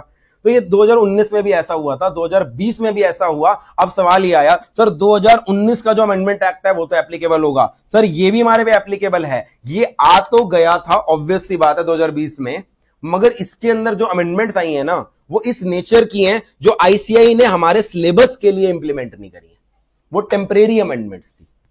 टैक्सेशन अमेंडमेंट एक्ट 2020 ने जो अमेंडमेंट लाई थी वो टेम्परेरी लाई थी, लॉकडाउन के समय के लिए। टेम्परेरी अमेंडमेंट्स, बच्चों को ना पढ़ाई जाए, ये ICAI का कॉल है, और ICAI ने इसीलिए टैक्सेशन अमेंडमेंट एक्ट 2020 को, ऑल्दो ये इंप्लीमेंट तो 30 अप्रैल 2021 से पहले हो गया था, उसको हमारे सिलेबस में नहीं डाला। रीजन मैंने बता दिया, अमेंडमेंट थी वो टेम्परेरी नेचर की थी, ठीक है। मगर मैंने आपके दिमाग में फिट करना चाहता हूं, सोर्सेज ऑफ लॉ में एक्ट को, इनकम टैक्स एक्ट को पार्लियामेंट अमेंड कर सकती है, यूजुअली फाइनेंस एक्ट से थ्रू करती है, बट अगर चाहे तो अमेंडमेंट एक्ट भी बीच में ला सकती है, कोई दिक्कत? ठीक है। अच्छा यहां पर बताओ, ये तो पता कर लिया, इनकम टैक्स एक्ट हो गया, फाइनेंस एक्ट का भी हमें पता लग गया। अब मुझे बताओ, इनकम टैक्स कंप्यूट करने के लिए हमें दो चीजें करनी पड़ेंगी। एक चीज तो हमें यह पता होनी चाहिए किसी पर्सन की इनकम कैसे निकालते हैं, ठीक है, और अगली चीज हमें पता होनी चाहिए अगर किसी की हमें इनकम पता है तो उस पर टैक्स कंप्यूट कैसे होता है। जो इनकम निकालने के प्रोविजन है, इमेजिन करो ये कहां दे रखे होंगे, इनकम टैक्स एक्ट में दे रखे होंगे, as amended by various finance act. Income tax के रेट जो हैं, मतलब मैंने आपको बता दिया, लेटर सपोज मैंने आपको बता दिया, एक फिगर दे दी, एक आपका क्लाइंट आया, उसने बोला मेरी इनकम 10 लाख रुपए है साल की। अब अगला सवाल है 10 लाख पे टैक्स कितना कंप्यूट करना है, रेट्स क्या हैं, क्या ये रेट भी इनकम टैक्स एक्ट में दे रखे हैं? आइडली तो ये इनकम टैक्स एक्ट में ही होने चाहिए, मगर ध्यान से सुनो, इनकम टैक्स के रेट्स, इनकम को दो पार्ट्स में डिवाइड किया गया। इनफैक्ट इस चैप्टर में हमें मेहनत इसी पे करनी है। कुछ इनकम्स ऐसी हैं जिनके रेट इनकम टैक्स एक्ट में दे रखे हैं, कुछ इनकम्स ऐसी हैं जिनके रेट इनकम टैक्स एक्ट में नहीं दे रखे, जिनके रेट हर साल फाइनेंस एक्ट बताता है, जिनके रेट हर साल फाइनेंस एक्ट बताता है। जो इनकम, जिनके रेट इनकम टैक्स एक्ट में दे रखे हैं, वो रेट हर बार नहीं बदलते होंगे, यूजुअली वो स्टेगनेंट होंगे, इसलिए उनको एक्ट में लिख दिया। ऐसी इनकम को मैंने नाम दे दिया स्पेशल इनकम। स्पेशल इनकम मतलब ये लीगल वर्ड नहीं है, ये मैं क्लास में बोलूंगा। स्पेशल इनकम मतलब वो इनकम जिनके टैक्स रेट कहां दे रखे हैं, इनकम टैक्स एक्ट में ही, और दूसरी इनकम जो बच गई, जिनके ऊपर रेट फाइनेंस एक्ट बताएगा, उनको मैं क्या बोलूंगा, नॉर्मल इनकम। तो फाइनेंस एक्ट के दो काम होते हैं इनकम टैक्स के पर्सपेक्टिव से। पहला काम, वो अमेंडमेंट करता है किसके अंदर, इनकम टैक्स एक्ट के अंदर, इनकम टैक्स एक्ट के प्रोविजंस को अमेंड कर सकता है। और दूसरा काम क्या होता है, वो उस साल के लिए टैक्स रेट्स भी बताता है। हमें टैक्स रेट सर कौन से पढ़ने हैं, हमें पढ़ने हैं फाइनेंस एक्ट 2020 ने जो टैक्स रेट बताए थे वो पढ़ने। इसका मतलब बजट 2021 में जो टैक्स रेट्स आए हैं, क्या वो हमें पढ़ने हैं? The answer is no. वैसे नॉलेज के लिए बता दूं, कोई चेंज आया ही नहीं है। फाइनेंस एक्ट 21 में भी टैक्स रेट एग्जैक्टली सेम है जो फाइनेंस एक्ट 2020 में थे। ये बाई चांस इस बार ऐसा हुआ है, हर बार कोई छोटा मोटा चेंज तो हो ही जाता है, मगर हमें क्या पढ़ने हैं, tax rate as per finance act 2020। तो फाइनेंस एक्ट के दो पर्पस बता दिए। अच्छा ये हो गया इनकम टैक्स एक्ट, ये हो गया एनुअल फाइनेंस एक्ट, ये थर्ड सोर्स हो गया। फोर्थ सोर्स हो गया इनकम टैक्स रूल्स। अब मुझे ये बताओ, इनकम टैक्स रूल्स और इनकम टैक्स एक्ट में क्या फर्क हुआ? What is the difference between income tax act and income tax rules? ये बोलना है वो सब 1961 में है या 1962 में है, इसको छोड़ो, ईयर को, सारे अमेंड हो गए, ये तो सिर्फ एक नाम रह गया, अब तो अमेंड हो चुके हैं ना। इनकम टैक्स रूल्स और एक्ट में फर्क क्या है? मेन फर्क, इनकम टैक्स एक्ट किसने पास किया था? पार्लियामेंट। इनकम टैक्स रूल्स बनाती है central government. Income tax rules कौन बनाती है? Central government. Sir central government कैसे बना सकती है? अभी तो थोड़ी देर पहले आपने बोला कॉन्स्टिट्यूशन ने पावर यूनियन लिस्ट में किसको दी थी? पार्लियामेंट को। तो जब पार्लियामेंट को पावर दी तो सेंट्रल गवर्नमेंट कहां से बीच में आ गई? अच्छा मुझे बताओ, पार्लियामेंट बड़ी है या सेंट्रल गवर्नमेंट बड़ी है? पार्लियामेंट बड़ी है। एक्सट्रीम बॉडी कौन सी है हमारी? सुप्रीम बॉडी पार्लियामेंट है। इनकम टैक्स एक्ट को बनाने की पावर पार्लियामेंट के पास थी, बट आप इमेजिन करो, एक मिनट के लिए सोचो, इनकम टैक्स की रिटर्न फाइल करने की लास्ट डेट होती है। इनकम टैक्स रिटर्न समझते हो? रिटर्न का मतलब क्या होता है? मान लो मैंने आपसे कोई इंफॉर्मेशन मांगनी है, उसके लिए कोई फॉर्म दे दूं तो उसे क्या बोलते हैं? रिटर्न। जैसे मान लो आप यहां पर एडमिशन करने आए, हमने कह दिया आपको अपनी इंफॉर्मेशन दे दो, हर बच्चे को बोल दिया अपनी इंफॉर्मेशन दे दो, खाली प्लेन पेपर दे दिया, तो कोई बच्चा क्या करेगा, अपना नाम लिख देगा, फोन नंबर लिख देगा, पेरेंट्स का नाम लिख देगा, मदर का नाम, फादर का नाम, address, temporary address, permanent address, सारी इंफॉर्मेशन लिख देगा। वो कहेगा रखो सारी इंफॉर्मेशन। कोई कहेगा नाम, फोन नंबर, इससे ज्यादा नहीं बताऊंगा। हमने कहा एड्रेस लिख दे, क्या छोड़ो ना, फादर नंबर लिख दे ताकि तुमने कुछ शैतानी करी तुम्हारे घर पे फोन वगैरह नहीं। अब मुझे ये इंफॉर्मेशन चाहिए, मुझे तुम्हारे नंबर में भी इंटरेस्ट है, तुम्हारे पेरेंट्स का नंबर भी चाहिए ताकि कुछ हो जाए तो मेरे पास तुम्हारे पेरेंट्स का नंबर हो। मुझे ये इंफॉर्मेशन चाहिए, बट मैं अगर कह दूं इंफॉर्मेशन दे दूं तो हर बच्चा कुछ इंफॉर्मेशन देंगे, कुछ इंफॉर्मेशन नहीं देंगे। इसके लिए मैं क्या कर दूंगा, मान लो मुझे कुछ इंफॉर्मेशन चाहिए, मैं एक फॉर्म दे दूंगा, मैं कहूंगा एडमिशन लेना है, ये फॉर्म भर दो। वैसे आईसीआई क्या करता है, फाउंडेशन में एडमिशन लेना है, ये फॉर्म भर दो, इंटर में एडमिशन लेना है, ये फॉर्म भर दो। फॉर्म का काम क्या होता है, जो पर्सन को इंफॉर्मेशन चाहिए वो प्रिस्क्राइब कर देता है, ये इंफॉर्मेशन मुझे चाहिए। वैसे ही इनकम टैक्स डिपार्टमेंट को आपसे जो इनकम की, आपकी इनकम की, उसके टैक्स की इंफॉर्मेशन चाहिए, उसने प्रिस्क्राइब कर दिया एक फॉर्म में, और उस फॉर्म का नाम क्या है, इनकम टैक्स रिटर्न। अच्छा, इनकम टैक्स रिटर्न का मैंने बड़ा सिंपल देसी भाषा में मैं आपको मतलब बता दिया। आप इनकम टैक्स रिटर्न फाइल करने की मान लो 31 जुलाई 2020 डेट थी, इनकम टैक्स रिटर्न फाइल करने की डेट क्या थी, जुलाई 2020। जुलाई 2020 के हालात याद करो एक बार। जुलाई 2020 में क्या हम इस सिचुएशन में थे, कोई पर्सन जिसका बिजनेस 3 महीने 4 महीने से बंद पड़ा है, जिसको पता नहीं, अनसर्टन है कि वो अपने एम्प्लॉय की सैलरी कैसे देगा, तुम उसको कह रहे हो रुको रुको रिटर्न फाइल कर दो, मारेगा तुम्हें पकड़ के। वो कहेगा बिजनेस का आता पता नहीं है तेरे को, रिटर्न की पड़ी है। अगर इनकम टैक्स रिटर्न 31 जुलाई को फाइल होनी होती, सरकार को पता था, कोई फाइल ना करता। ना तो चार्टर्ड अकाउंटेंट अवेलेबल था क्योंकि सब लॉकडाउन चल रहा है, ना बिजनेसमैन के पास इतना टाइम। बिजनेसमैन की पहली प्रायोरिटी क्या, अपने बिजनेस को किसी तरह से, जब अनलॉक शुरू हो रहा था, किसी तरह फिर से शुरू करो। उन्होंने क्या किया होगा, 31 जुलाई को एक्सटेंड कर देते हैं। बट वेट, अगर ये 31 जुलाई इनकम टैक्स एक्ट में लिखी है तो इसको अमेंड करने के लिए पावर किससे मिलनी चाहिए, पार्लियामेंट तो थी नहीं उस समय ऑपरेटिव। जुलाई के अंदर क्या पार्लियामेंट ऑपरेटिव थी, द आंसर इज नो। तो अगर मान लो सारे टैक्स पेयर्स रोते पिटते गए हैं, चार्टर्ड अकाउंटेंट्स रोते पिटते गए हैं, ये 31 जुलाई की डेट को एक्सटेंड कर दो, और कुछ नहीं, 1 महीना कर दो, 2 महीने एक्सटेंड कर दो। सरकार कह रही है मैं चाहती तो हूं बट पार्लियामेंट का सेशन नहीं है, सॉरी। तो मुझे बताओ, जो छोटी मोटी चीजें हैं जिनमें एवरीडे बेसिस पर चेंज करना पड़ सकता है, जैसे कि फॉर्म नंबर में 2 इंफॉर्मेशन एक्स्ट्रा मांग ली, 1 इंफॉर्मेशन कम मांग ली, डेट एक्सटेंड कर ली, क्या ये इंफॉर्मेशन सारी चीजें एक्ट में लिखना फायदेमंद है? नो, क्योंकि इनमें अगर कभी चेंज करना पड़ा तो पार्लियामेंट के पास टाइम नहीं है, पार्लियामेंट है बहुत बिजी, लड़ने में, कुर्सियां तोड़ने में, एक दूसरे का सर फोड़ने में, वो बिजी बैठे हैं भाई, उनके पास टाइम नहीं है। उसने, पार्लियामेंट ने क्या बोला, ये पावर मैं डेलीगेट कर रहा हूं सेंट्रल गवर्नमेंट को। तो एक्ट में ही हर सेक्शन के अंदर, जब एक्ट का हम, वैसे तो मैं आपको बहुत कम सेक्शन है जो बेयर एक्ट पढ़ाऊंगा, बेयर एक्ट वैसे हम पढ़ते नहीं है, बेयर एक्ट इनफैक्ट फाइनल में भी नहीं पढ़ते बच्चे, बेयर एक्ट सीधा सीए बनने के बाद पढ़ते हैं, क्योंकि वो लिखा इस तरह से होता है ना, आपको सिंप्लीफाइड इंटरप्रिटेशन दे रखी होती है। बट मैं जानबूझ के कुछ सेक्शन जान के बेयर एक्ट पढ़ाता हूं, जीएसटी के अंदर भी मैंने बेयर एक्ट पढ़ा है, यहां पर भी पढ़ाऊंगा, ताकि आपको पता हो बेयर एक्ट कैसा लिखा होता है। बेयर एक्ट जब देखोगे काफी सेक्शंस में लिखा होगा in the manner as may be prescribed.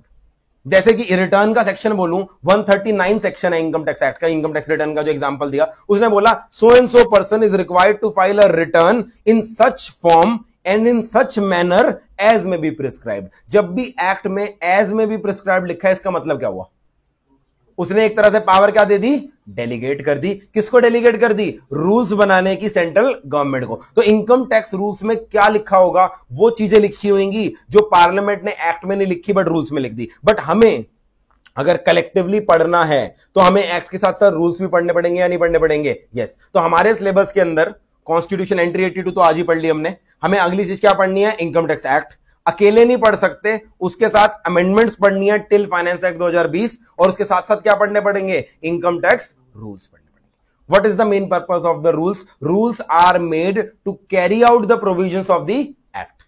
Act के ने कोई चीज बोली, वो पूरी नहीं बोली, थोड़ी बहुत कम बोली, उसने कहा आगे की बात कौन बता देगा, रूल। अच्छा मुझे बताओ, rule delegated form of legislation है? Rules are nothing but they are delegated legislation. Delegated मतलब किसी और अथॉरिटी ने पावर दी है, डेलीगेट करी है तभी ये बनी है। मुझे एक चीज बताओ, रूल्स क्या एक्ट से कन्फ्लिक्ट में हो सकते हैं? जो अभी क्वेश्चन मैंने थोड़ी देर पहले पूछा था, थोड़ी देर पहले मैंने क्या पूछा था, क्या एक्ट कॉन्स्टिट्यूशन के कन्फ्लिक्ट में हो सकता है? Answer was no. मैंने एग्जांपल वो दिया कि मैंने जिसको पावर दी थप्पड़ मारने की, वो कैसे आगे नहीं मार सकता थप्पड़, मतलब मैंने पावर नहीं दी थी इसलिए वो थप्पड़ नहीं मार सकता। सिमिलरली अगर एक्ट ने कोई पावर दी रूल को, can a rule be ultra vires the act? The answer is no. अगर कोई ऐसे रूल में चीज लिखी हो जो एक्ट के अगेंस्ट चली जाए, वो रूल क्या हो जाएगा? वॉइड। वो रूल क्या बन जाएगा? Ultra vires. तो हमारे लेवल पे तो हम एक्ट पढ़ लेंगे, साथ साथ उसके रूल भी पढ़ लेंगे। प्रैक्टिकली बताओ, प्रैक्टाइजिंग चार्टर्ड अकाउंटेंट और प्रैक्टाइजिंग लॉयर क्या करते हैं? मैं चार्टर्ड अकाउंटेंट और अभी पीछे 2020 में मेरी लॉ भी कंप्लीट हो गई है, तो अपार्ट फ्रॉम सीए मैं अब एलएलबी भी बन गया हूं फाइनली। तो अब मैंने एक चीज देखी है, मैंने एलएलबी क्यों करी? क्योंकि प्रिंसिपली जब मैं प्रैक्टिकल लाइफ में मैं देख रहा था, चार्टर्ड अकाउंटेंट्स और लॉयर्स में एक फर्क होता है, अमेंडमेंट दोनों को पढ़नी पड़ती है। मतलब वो लॉयर की बात कर रहा हूं जो इनकम टैक्स में डील करते हैं या जीएसटी में डील करते हैं। एक्ट दोनों सेम पढ़ते हैं, रूल्स दोनों सेम पढ़ते हैं। चार्टर्ड अकाउंटेंट का दिमाग यूजुअली पता कैसे चलता है? जो भी नया रूल आया उसको पढ़ के उसको इंप्लीमेंट कराओ, मतलब क्लाइंट्स को इस रूल में क्या लिखा है जल्दी से जल्दी बताओ, और उनकी बुक्स ऑफ अकाउंट्स, उनकी कंप्यूटेशन वैसे बना दो जो रूल के हिसाब से है। यानी चार्टर्ड अकाउंटेंट जल्दी से जल्दी लॉ पढ़ के उसे कंप्लाई करवाने की कोशिश कराता है। लॉयर का काम ही है झगड़ा करना। लॉयर का काम ही, अरे झगड़ा नहीं होगा तो लॉयर का काम है, लॉयर का काम है झगड़ा करना। अगर एक क्लाइंट आए, वो कहे, वो ये नहीं बोलता इस रूल के हिसाब से तुम्हें ऐसे करना है, वो कहता है रूल तो ये कहता है, कहो तो आओ लड़ाई लड़ते हैं। और वो लड़ाई में क्या लड़ता होगा? ये थोड़ा कहता होगा मुझे रूल पसंद नहीं आओ इसलिए लड़ना है। वो रूल को क्या प्रूव करने की कोशिश करता होगा? वो ये प्रूव करने की कोशिश करता है ये रूल जिस सेक्शन के अंडर बना है उस सेक्शन की स्पिरिट के अगेंस्ट जा रहा है, इसलिए ये रूल क्या है? अल्ट्रा वायरस है। ऐसे एग्जाम्पल मैं दूंगा आपको। इनकम टैक्स में ऐसे एग्जाम्पल नहीं होंगे, जीएसटी में ऐसे एग्जाम्पल हैं जहां पर एक रूल आया, उस रूल को इंप्लीमेंट करने में लगी है जनता। कोई लॉयर चुपके से पीछे कोर्ट में गया, उसने कोर्ट में जाके प्रूव कर दिया ये रूल ही क्या है? Ultra vires. और अगर रूल अल्ट्रा वायरस है तो वो प्रोस्पेक्टिवली वॉइड बनेगा या रेट्रोस्पेक्टिवली वॉइड बनेगा? प्रोस्पेक्टिवली या रेट्रोस्पेक्टिवली? रेट्रोस्पेक्टिवली। तुम्हारे पास पावर ही नहीं थी भाई करने की। इसका एक बेस्ट एग्जांपल दूं, सर्विस टैक्स के जमाने में 2017 से पहले सर्विस टैक्स के जमाने में सर्विस टैक्स रूल्स के अंदर एक कॉन्सेप्ट होता था सर्विस टैक्स ऑडिट का। सर्विस टैक्स ऑडिट का कॉन्सेप्ट क्या होता था? डिपार्टमेंट अपने कुछ डेजिग्नेटेड पर्सन आपके प्रीमाइसिस पे भेज सकता था और आपका डिटेल्ड ऑडिट करवा सकता था। डिटेल मतलब वो आपकी एक एक अकाउंटिंग एंट्री को चेक कर सकते थे, डिटेल्ड ऑडिट। सर्विस टैक्स का ऑडिट बनाया, कहां बनाया? सर्विस टैक्स रूल्स के अंदर। ऑडिट होने लग गए, चार्टर्ड अकाउंटेंट अपने क्लाइंट्स के ऑडिट करा रहे हैं, उसमें लाइबिलिटी आ रही है, उसकी लड़ाई लड़ रहे हैं, ये लाइबिलिटी होनी चाहिए नहीं। एक लॉयर ने क्या किया, वो पावर ऑडिट करने की वही चैलेंज कर दी, दिल्ली हाईकोर्ट में करी थी। और दिल्ली हाईकोर्ट का ऑर्डर आया दैट वो ऑडिट करने की पावर जिस रूल में है, सेक्शन तो पावर देता ही नहीं है उसको, तो वो रूल ही क्या हो गया? Ultra vires. जितने ऑडिट चल रहे थे वो उन्हीं इमीडिएटली क्या हो गए? स्टे हो गए। तो मैं जस्ट ये एग्जांपल देकर आपके दिमाग में डाल रहा हूं, कल को अगर हमें किसी रूल से दिक्कत होती है, हमें चेक करना होता है क्या वो rule ultra vires the act तो नहीं है। जैसे एक्ट अल्ट्रा वायरस दी कॉन्स्टिट्यूशन नहीं हो सकता, rule ultra vires the act नहीं हो सकता। तो हमें रूल्स इस हिसाब से पढ़ने। रूल्स भी सर हमारे सिलेबस में। What is the next source of हमारा law? Next source is notification. अब ये नोटिफिकेशन क्या होती है? नोटिफिकेशन होती है कोई, अभी मैंने थोड़ी देर पहले बोला हमारे देश में वचन शासन नहीं होता। कोई भी चीज अगर लॉ बनानी है तो वो क्या करनी पड़ेगी? रिटन फॉर्म में। और ये रिटन फॉर्म में कैसे आती है? नोटिफिकेशन के थ्रू। Anything that is in written form is called notification. नया रूल लाना है गवर्नमेंट को, नया रूल लाना है गवर्नमेंट को, तो वो भी किसके थ्रू आता है? नोटिफिकेशन के थ्रू। एक रूल ऑलरेडी है, उस रूल में अमेंडमेंट करनी है सेंट्रल गवर्नमेंट को, वो भी कैसे आता है? नोटिफिकेशन के थ्रू। नोटिफिकेशन में छोटे से काम को लेकर बड़े से बड़ा काम किया जा सकता है। जैसे कि मैं आपको बताऊं, मान लो मैं इस समय लक्ष्मीनगर एरिया में हूं, लक्ष्मीनगर एरिया में मेरा रेजिडेंशियल एड्रेस है, तो मेरी इनकम को जज करने के लिए, चेक करने के लिए कोई ना कोई ऑफिसर होगा डिपार्टमेंट का। क्या पूरे देश के सारे असेसीज को चेक करने के लिए डिपार्टमेंट का एक ही ऑफिसर बैठा होगा या अलग अलग ऑफिसर्स होंगे? अलग अलग ऑफिसर्स हैं। एक ही रैंक के होंगे, अलग अलग रैंक के होंगे? अलग अलग रैंक के होंगे। अब मेरे ऊपर कौन ऑफिसर बैठेगा ये कौन डिसाइड करेगी? गवर्नमेंट डिसाइड करेगी। वो जुरिस्डिक्शन डिफाइन कर देती है हर ऑफिसर की।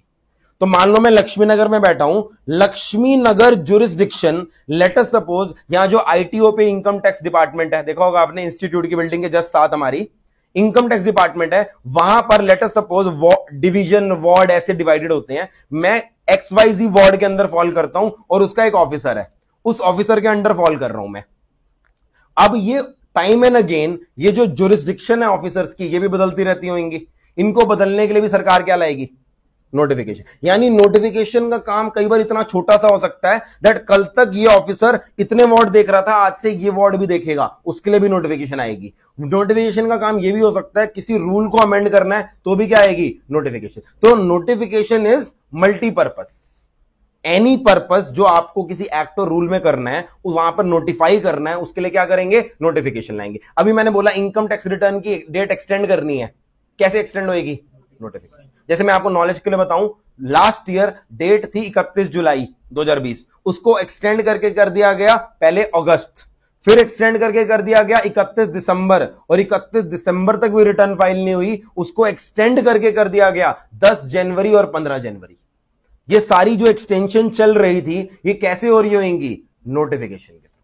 सर नोटिफिकेशन आती कहां पर है? बताओ कहां आती है नोटिफिकेशन?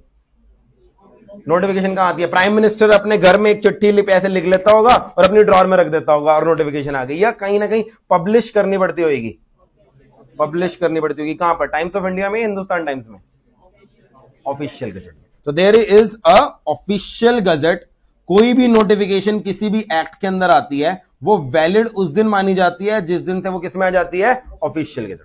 हमारे केस में ऑफिशियल गजट चेक करने नहीं जाते, इनकम टैक्स की नोटिफिकेशन इनकम टैक्स की वेबसाइट पे अपलोड हो जाती है, जीएसटी की नोटिफिकेशन जीएसटी की वेबसाइट पे हो जाती है। ठीक है, अच्छा अब मैंने बताया रूल्स और नोटिफिकेशन दोनों किसका काम है? सेंट्रल गवर्नमेंट का। इनकम टैक्स के अंदर किसका काम है? Central government. When I say central government, what does it mean?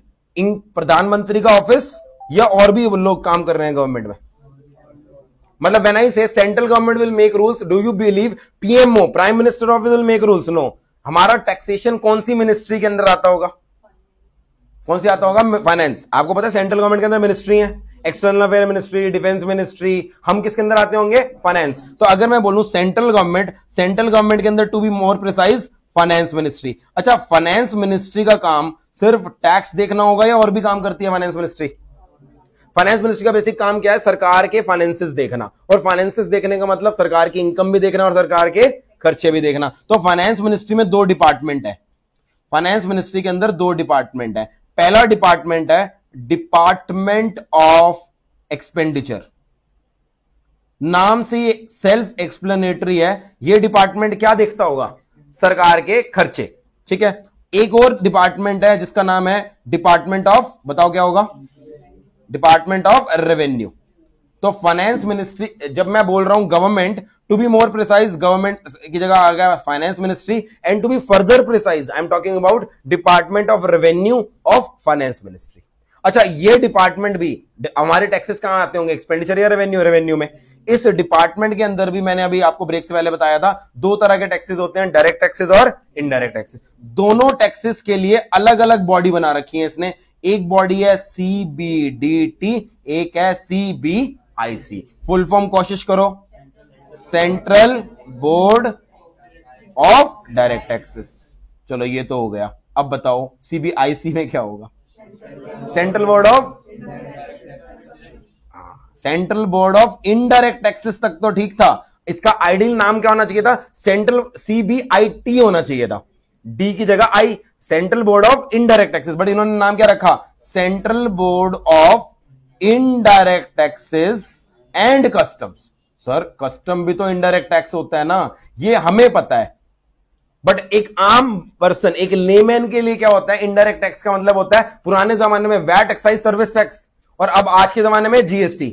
लोग ना कस्टम को इनडायरेक्ट टैक्स मानते ही नहीं है यूजुअली। वो कहते हैं वो तो इंपोर्ट के ऊपर होता है ना, अरे वो भी तो इनडायरेक्ट टैक्स ही है ना, उसका भी तो बर्डन पास हो रहा है ना। तो इनडायरेक्ट टैक्स में कस्टम आता है। But just to clarify that custom department क्या कर, कस्टम भी कौन मैनेज करेगा? यही डिपार्टमेंट करेगा। इन्होंने इसका नाम रख दिया CBIC। इनकम टैक्स में बार बार जब मैं गवर्नमेंट की बात करूंगा, मैं किसको रेफर कर रहा हूं? CBDT। और GST में जब सेंट्रल गवर्नमेंट को रेफर कर रहा हूं, मैं किसको रेफर करूंगा? CBIC। तो जब आप बोलोगे रूल्स, आप ये भी लिख सकते हो rules are made by central government. आप ये भी बोल सकते हो notification are issued by central government. आप टू बी प्रिसाइज होना चाहते हो, आपकी बुक में क्या लिखा मिलेगा? They are made by CBDT। Central board of direct taxes. डर मत जाना ये कौन आ गया, ये बोर्ड है department of revenue under finance ministry के अंदर बना हुआ है।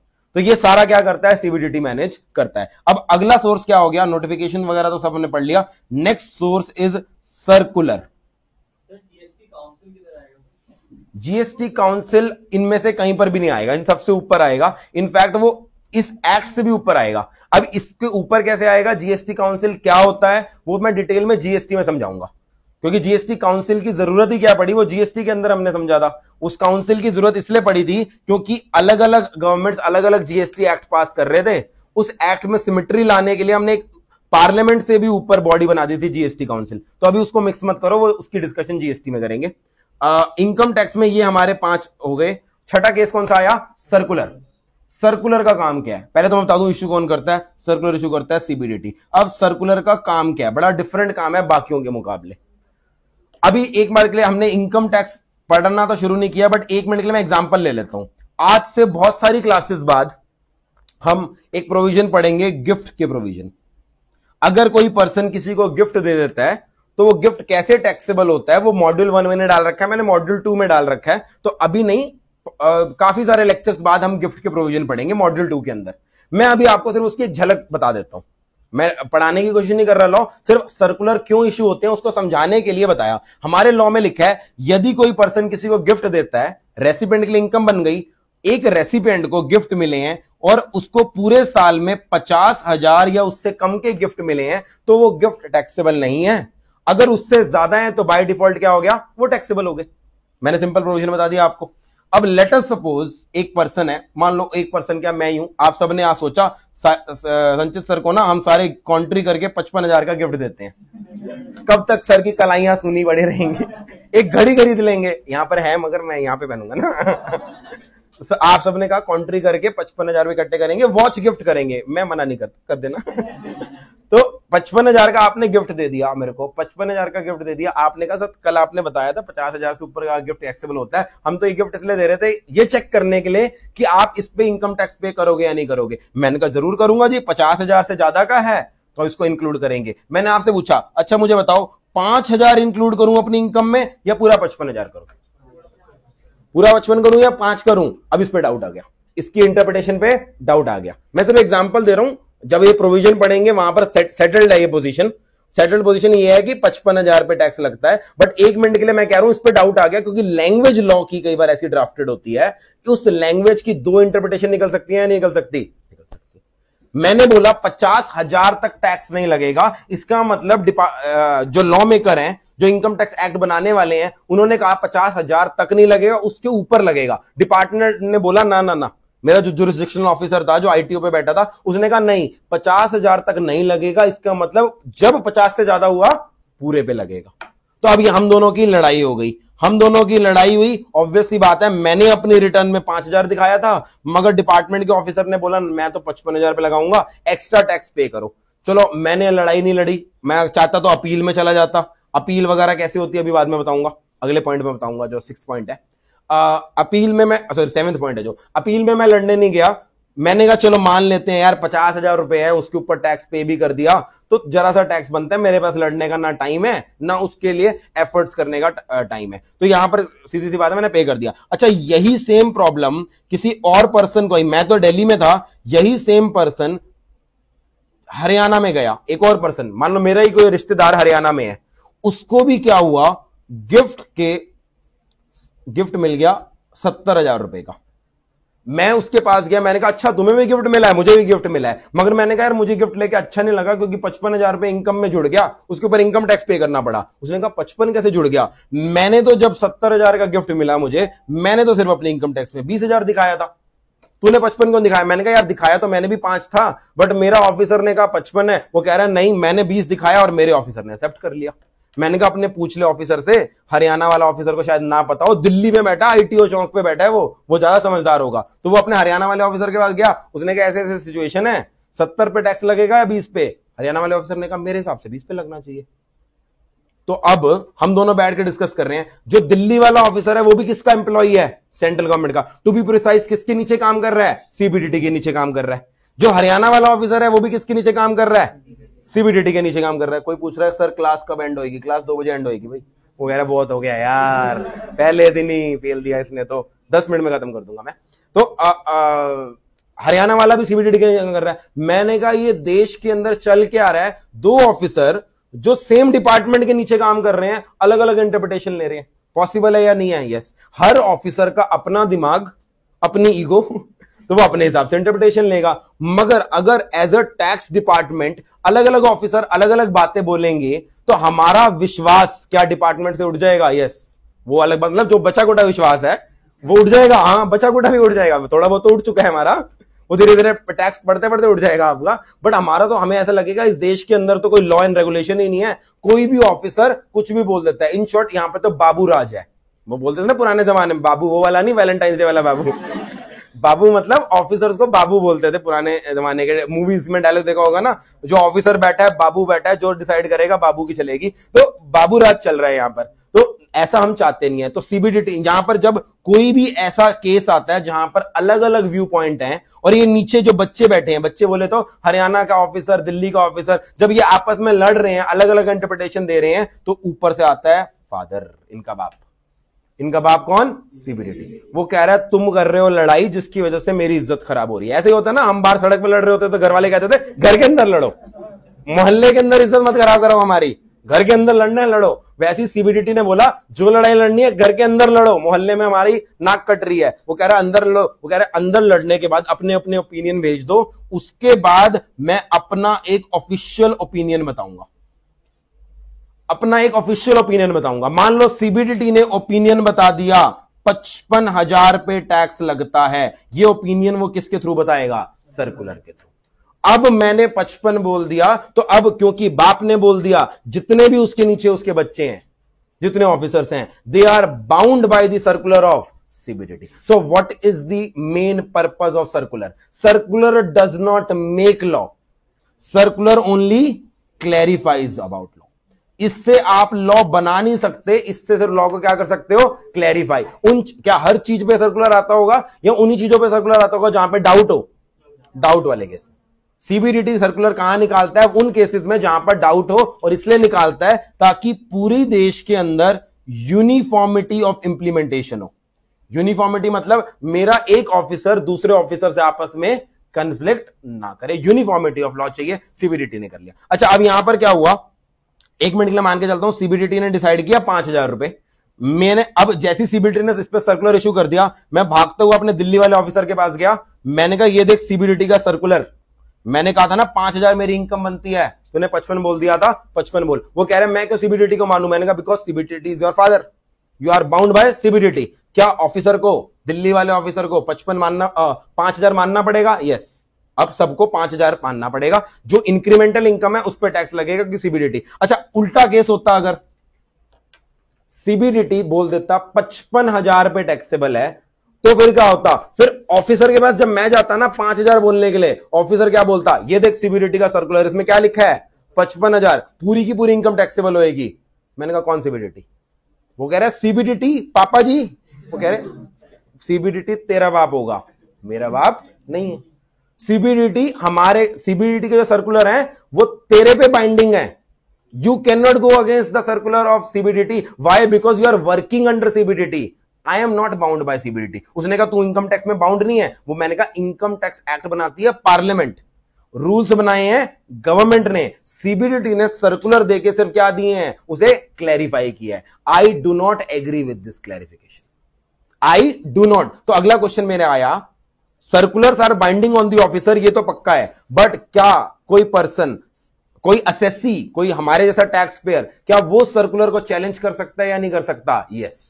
मैं अगर चाहूं तो सर्कुलर को क्या कर सकता हूं? चैलेंज कर सकता हूं। अच्छा, चैलेंज करने के लिए क्या करूंगा? ऑफिसर के सामने धरना डाल के बैठ जाऊंगा? मैं उठूंगा नहीं, मेरे को सर्कुलर पसंद नहीं है। यस, पार्लियामेंट के आगे नहीं। आपका अगर ऑफिसर कहेगा सॉरी मैं एग्री तुमसे करता हूं या नहीं करता, मुझे तो 55,000 आपकी इनकम में जोड़ना पड़ेगा। If you are not satisfied with me, you can go to appeal. और अपील के क्या क्या चैनल होते हैं वो आज नहीं कल वाली क्लास में डिस्कस करेंगे। वैसे अपील हमारे सिलेबस में नहीं है, बट नॉलेज के लिए बताऊंगा। मैंने आपको बता दिया, पहली स्टेज ऑफिसर के बाद सेटल कर लो। ऑफिसर की बात से आप संतुष्ट नहीं हो और उस पर सीबीडीटी सर्कुलर से भी संतुष्ट नहीं हो, या उस चीज पे सीबीडीटी का सर्कुलर है ही नहीं, तो क्या जाओगे, अपील में जाओगे। तो आज मैंने कौन कौन से सोर्स बता दिए, मैं आखिरी सोर्स कल डिस्कस करूंगा, आज कौन कौन से सोर्स बता दिए। आज कम से कम घर जाओ, कोई पूछ ले इनकम टैक्स पढ़ के आए हो, क्या पढ़ के आए हो, उसको ये तो बता दो मैं सोर्सेस पढ़ के आया हूं, मैं सिलेबस के बारे में जान के आया हूं कि मुझे सिलेबस में क्या क्या पढ़ना है। What is the first source, constitution. Constitution से स्टार्ट करेंगे ना। पहली चीज क्या आई, entry number 82 of union list. फिर अगली चीज क्या आई, इनकम टैक्स एक्ट, हर साल अमेंड होता है by virtue of annual finance act. हमें कहां तक पढ़ना है, अरे मेरे को अकेली बोलना था, मैं वर्चुअली पढ़ा लेता, तो मैं इसलिए बुलाया ताकि तुम मुझे मोटिवेट करते रहो। कहां तक पढ़ना है हमें, फाइनेंस एक्ट 2020। इसके बाद क्या पढ़ना है, इनकम टैक्स रूल्स। इसके बाद क्या देखनी है, नोटिफिकेशन। इसके बाद क्या देखनी है, सर्कुलर। अच्छा मुझे एक बात बताओ, एक्ट तो मैंने बोल दिया साल में एक ही बार अमेंड होता है यूजुअली, अनलेस कुछ एक्स्ट्रॉर्डिनरी हो जाए। तो फाइनेंस एक्ट 2020 तक मैंने बताया 21 इंप्लीमेंट नहीं होगा। अगला सवाल आपका ये हो सकता है अब कि सर क्योंकि हमारे ऊपर 30 अप्रैल 2021 तक की अमेंडमेंट आएंगी, हो सकता है कोई अमेंडमेंट, कोई सर्कुलर आ जाए नया, हो सकता है कोई रूल्स में अमेंडमेंट आए। अगर कोई रूल या सर्कुलर में अमेंडमेंट आए, वो तो क्योंकि गवर्नमेंट करती है, उसमें पार्लियामेंट की वेट नहीं करते, और वो अमेंडमेंट 30 अप्रैल तक आ गई, क्या वो आप पे एप्लीकेबल हो जाएगी? The answer is yes. तो इनकम टैक्स मैंने कहा आपके लिए जो होगा वो फाइनेंस एक्ट 2020 तक होगा, बट अगर कोई सर्कुलर, कोई नोटिफिकेशन आ गई 30 अप्रैल तक, वो भी आप पर अप्लाई हो जाएगी। But let me tell you GST और इनकम, यही सोर्सेज जो इनकम टैक्स के पढ़ाए ना, ऐसी कॉरस्पॉन्डिंग सोर्सेज कहां होते होंगे, जीएसटी में। वहां जीएसटी एक्ट होता होगा, जीएसटी रूल्स होता होगा, हर साल फाइनेंस एक्ट से अमेंडमेंट होता है, सर्कुलर होते हैं, नोटिफिकेशन होते हैं, सब कुछ होता है। जीएसटी में ना मेजर चीजें रूल्स में लिखी हैं और नोटिफिकेशन में लिखी हैं, एक्ट में बहुत कम चीजें लिखी हैं। जबकि इनकम टैक्स में मेजर चीजें कहां लिखी हैं, एक्ट में लिखी है, रूल्स में और नोटिफिकेशन में बहुत कम चीजें लिखी हैं। एक बनाने का तरीका है, इनकम टैक्स में बहुत कम पावर डेलीगेट की गई है, सारी चीजें एक्ट में लिखी गई हैं। जबकि जीएसटी में मेजर चीजें डेलीगेट करके कहां लिखी गई हैं, रूल्स में। इनकम टैक्स में इन जनरल ज्यादा नोटिफिकेशन सर्कुलर आते ही नहीं है। इसीलिए मैंने आज क्लास की स्टार्टिंग में बोला था कि इनकम टैक्स आप जो आपका बुक 31 अक्टूबर तक आई है, उसमें फाइनेंस एक्ट 2020 इनकॉर्पोरेटेड है, वही बुक मई 21 में भी लग जाएगी, और लगभग वही बुक ही किसमें आ जाएगी, नवंबर 21। एक स्कोप है, एक विंडो है, 1 नवंबर 2020 से 30 अप्रैल 2021 तक कोई नोटिफिकेशन, कोई सर्कुलर अगर आ जाए, वो हम पे एप्लीकेबल हो जाएगा। But in general income tax में इतनी ज्यादा चीजें, और अगर आती भी हैं तो इंस्टीट्यूट हमें लास्ट में बता देता है ये 15 सर्कुलर आए थे, इन 15 में से सिर्फ एक सर्कुलर तुम्हारे लिए सिलेबस के लिए रेलेवेंट है। तो वो बिल्कुल माइन्यूट चांस है। अदरवाइज जो इनकम टैक्स का हम सिलेबस क्लास में पढ़ेंगे, दैट विल बी हूबहू applicable for November 21। There will not be any amendment for income tax, except अगर कोई नोटिफिकेशन सर्कुलर हमारे आईसीआई को लगे, सीबीडीटी तो पास करता होगा, अगर हमारे आईसीआई को लगे कि हाँ ये बच्चों को पढ़ाना है, वो आपको लास्ट में बता देगा अगस्त के महीने में। बट यूजुअली ऐसा होता नहीं है, कोई छोटा मोटा एक आधा सर्कुलर होता है सिर्फ, वो विद इन सेकेंड्स हम पढ़ सकते हैं। बट हाँ जीएसटी में क्योंकि हर चीज रूल्स में, नोटिफिकेशन में आती है, वहां पर 1 नवंबर से लेकर 30 अप्रैल में चेंज आने के चांसेस होते हैं। क्लियर है? तो आज हमें फंडा क्लियर हो गया, कल हम आगे कंटिन्यू करेंगे इनकम टैक्स को। चलिए, ओके, थैंक यू।